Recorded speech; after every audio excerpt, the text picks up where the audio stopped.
حضرت غوث اعظم رضی اللہ تعالی عنہ کے صاحبزادوں میں ایک صاحبزادہ، آپ نے شاید نام سنا ہوگا، جس کا نام سید محمد قادری بغدادی امجھری رضی اللہ تعالی عنہ۔ کیا شان ہے محمد قادری کی!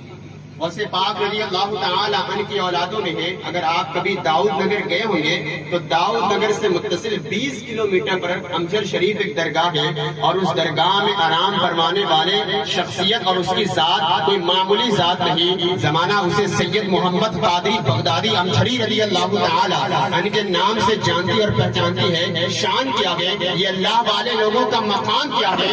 ایک شخص آپ کی بارگاہ میں آتا ہے، حضور میں بڑا غریب ہوں، کیا کروں، زندگی گزارنے کا ساز و سامان موجود نہیں ہے۔ حضرت سید محمد قادری بغدادی امجھری رضی اللہ تعالی عنہ نے زمین سے ایک مشت مٹی اٹھائی اور اس مٹی پر نظر ڈالی تو اچانک وہ مٹی سونے میں تبدیل ہو جاتی ہے۔ یہ شان ہے اللہ والوں کی کہ اگر ایک مٹی پر نظر ڈالے تو اسے سونا بنا کر رکھ دیتے تھے۔ تو پھر مجھے کہنے دو نگاہ بڑی میں وہ تاثیر دیکھی، بدلتی ہزاروں کی تقدیر دیکھی کہ حضرت سید محمد قادری بغدادی رضی اللہ تعالی عنہ ایک مرتبہ کا واقعہ کچھ اس طرح ہوا کہ آپ ایک راستے سے جا رہے تھے کہ راستے میں چند قبرستان پڑے۔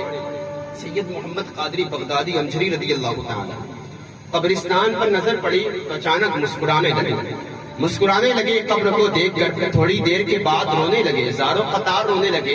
ایک شخص نے پوچھا، حضور کیا بات ہے؟ یہی قبر کو دیکھ کر چند قبریں موجود ہیں، کچھ قبروں کو دیکھ کر آپ مسکراتے ہیں اور کچھ قبروں کو دیکھ کر آپ رونے لگتے ہیں، آخر وجہ کیا ہے؟ ان قبروں کو دیکھ کر کیا رونے کی وجہ ہے اور ہنسنے کی وجہ کیا ہے؟ سید محمد قادری امجھری بغدادی رضی اللہ تعالی عنہ ارشاد فرماتے ہیں کہ رسول پاک صلی اللہ تعالی علیہ وسلم نے ارشاد فرمایا، القبر روضۃ من ریاض الجنہ، او کما قال کہ قبر جنت کی تیاریوں میں سے تیاری ہے کہ جو شخص عمل کی دنیا میں کامیاب ہو کر جائے گا تو یہ منزلیں اس کے لیے آسان کی منزل ہوں گی، لیکن جو شخص عمل کی دنیا میں ناکام ہو کر رہ جائے گا، نافرمانیوں میں اپنی زندگی گزارے گا، تو وہ شخص اس قبر کی منزل کو پار نہ کر سکے گا۔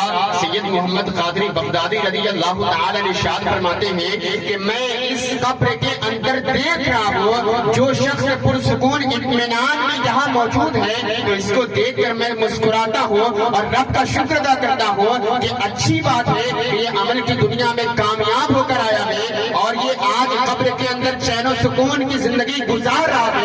اور کچھ قبروں کو دیکھ کر میں رو اس وجہ سے رہا ہوں کہ جب میں ان کی قبروں کو اندر دیکھ رہا ہوں تو ان کے اندر عذاب کو ملاحظہ کر رہا ہوں، اس لیے کہ انہوں نے رب کی نافرمانی میں زندگی گزاری ہے اور آج یہاں اس منزل سے ناکام ہو کر رہ گئے ہیں۔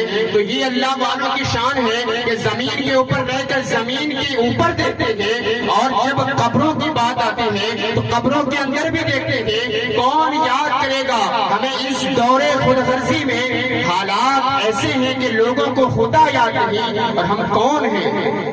کیا ہے با خدا یاد نہیں، اپنے اسلاف کی کوئی بھی ادا یاد نہیں ہے۔ اگر یاد تو کافر کے ترانے ہی بس ہے، اگر نہیں یاد تو مسجد کی صدا یاد نہیں۔ بنت حوا کو نچاتے ہیں سر عام محفل میں، کتنے سنگ دل ہیں کہ رسم حیا یاد نہیں۔ آج اپنی ذلت کا سبب یہی ہے، شاید سب کچھ یاد ہے مگر خدا یاد ہے۔ آج عمل کی دنیا میں ہم اس قدر ناکام رہے، حالانکہ رسول پاک صلی اللہ تعالی علیہ وسلم نے کیا ارشاد فرمایا۔ آج وجہ یہ ہے کہ آج ہم نے بشارتیں اتنی سنی کہ آج ہم عمل کی دنیا میں ناکام ہو کر رہ گئے۔ آج ہمارے اندر عمل کا جذبہ پیدا نہیں ہوتا اور بس ہم سے سمجھتے رہے کہ ہم جو چاہیں کریں، ہم جنت میں جائیں۔ رسول پاک